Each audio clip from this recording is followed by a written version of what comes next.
नमस्कार साथियों, dream big motivation YouTube channel में आप सभी का स्वागत है। तो आप सभी के लिए ये चैनल इस मोटिव से बनाया गया है कि आपके लिए जितनी भी प्रेरणादायक कहानियाँ होंगी, जितनी भी मोटिवेशनल कहानी होंगी या कोई भी ऐसी कहानी जो आपके दिल को छू ले जाए या ऐसी कोई कहानी जो आपको उम्मीदों से भर दे, ऐसी कहानियाँ इस यूट्यूब चैनल के माध्यम से आपको सुनाई जाएंगी, दिखाई जाएंगी। ठीक है, तो आइए, जैसा कि इस थॉट में लिखा हुआ कि वर्क हार्ड ड्रीम बिग, मतलब बड़ा सोचिए और बड़ा करने के लिए बड़ा मेहनत करना पड़ता है। मतलब ड्रीम बिग और वर्क हार्ड मतलब बड़ा सोचिए और मेहनत अधिक करिए। ठीक है, तो आज की कहानी आलस्य से भरे रहने वाले लोगों के लिए है। तो क्या आप भी सारा दिन आलस्य से भरे रहते हैं या आलस्य से परेशान रहते हैं?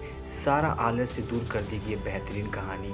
तो चलिए आइए आज शुरू करते हैं एक आलस्य से दूर कर देने वाली एक बेहतरीन कहानी, जो कि बहुत ही पावरफुल स्टोरी है, जो कि बहुत ही पावरफुल मोटिवेशनल स्टोरी है। ठीक है, तो आइए शुरू करते हैं। ठीक है, एक व्यापारी व्यापार करने के लिए एक शहर से दूसरे शहर जाता था।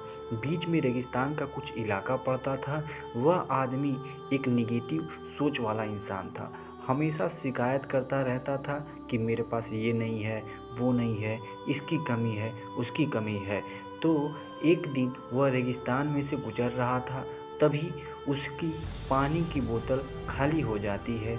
उसे बड़ी ज़ोर से प्यास लगती है, लेकिन रेगिस्तान में पानी ना मिलने की वजह से उसे बहुत गुस्सा आता है और वो बोलता है कि कितना ख़राब जगह है, ना कोई पेड़ है, ना कोई पानी है, ना और रास्ता भी लंबा है, रेगिस्तान पार करना पड़ता है।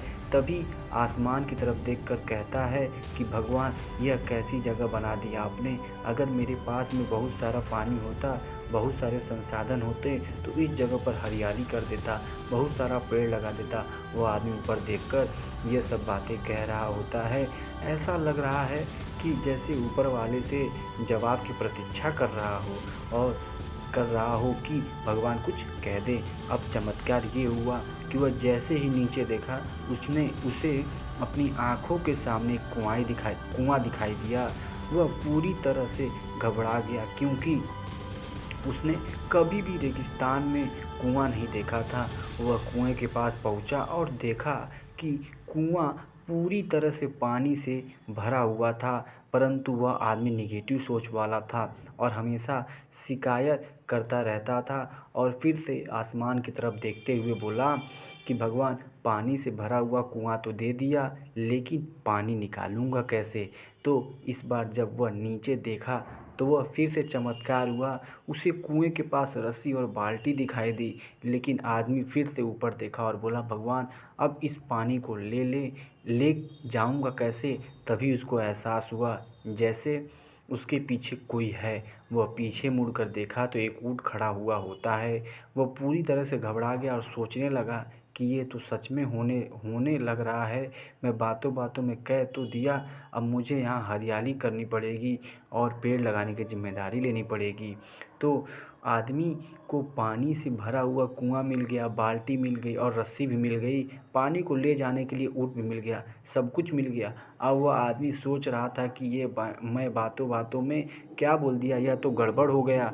अब वह तेज़ी से दौड़कर भागने लगा। वह भाग रहा था, उस जिम्मेदारी से बच रहा था, तभी एक कागज़ उड़ते हुए आया और इसके शरीर से चिपक गया। उसने जब उस कागज़ को देखा, उस पर लिखा हुआ था कि मैंने तुम्हें पानी दिया, कुआँ दिया, रस्सी और बाल्टी भी दिया, पानी को ले जाने के लिए साधन भी दिया, फिर भी क्यों बचकर भाग रहे हो?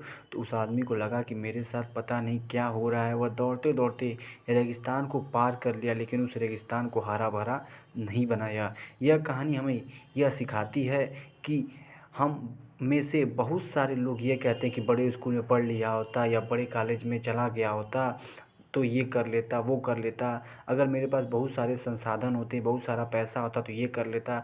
मेरा बॉस मेरा साथ नहीं देता, नहीं तो मैं पता नहीं क्या कर देता। हम हमेशा शिकायत ढूंढते रहते हैं, अपनी जिम्मेदारी से बचकर भाग रहे होते हैं। यह कहानी हमें यह सिखाती है कि लाइफ में हम जो कुछ भी कर रहे हैं, 100% जिम्मेदारी हमारी है कि उस काम को बिना किसी शिकायत के पूरा करें। तो दूसरे पर दोष देना, उनकी गलतियाँ बताना बंद कीजिए और अपनी गलतियाँ सुधारना शुरू कीजिए। यही इस कहानी का जो कि वो था। इस कहानी का तात्पर्य यही था कि आपके पास जो भी है आप उसको 100% ज़िम्मेदारी से लेकर के उसको लिए मेहनत करिए, तभी आपको सफलता की प्राप्ति होगी। और इस तरीके से अपनी गलतियां देना, दूसरों की गलतियां देना बंद करें। और दूसरों पे दोष लगाना तो बहुत ही आसान होता है और अपनी गलतियों को सुधारना बहुत ही मुश्किल होता है। तो इसी बात के साथ ये कहानी ख़त्म हो गई।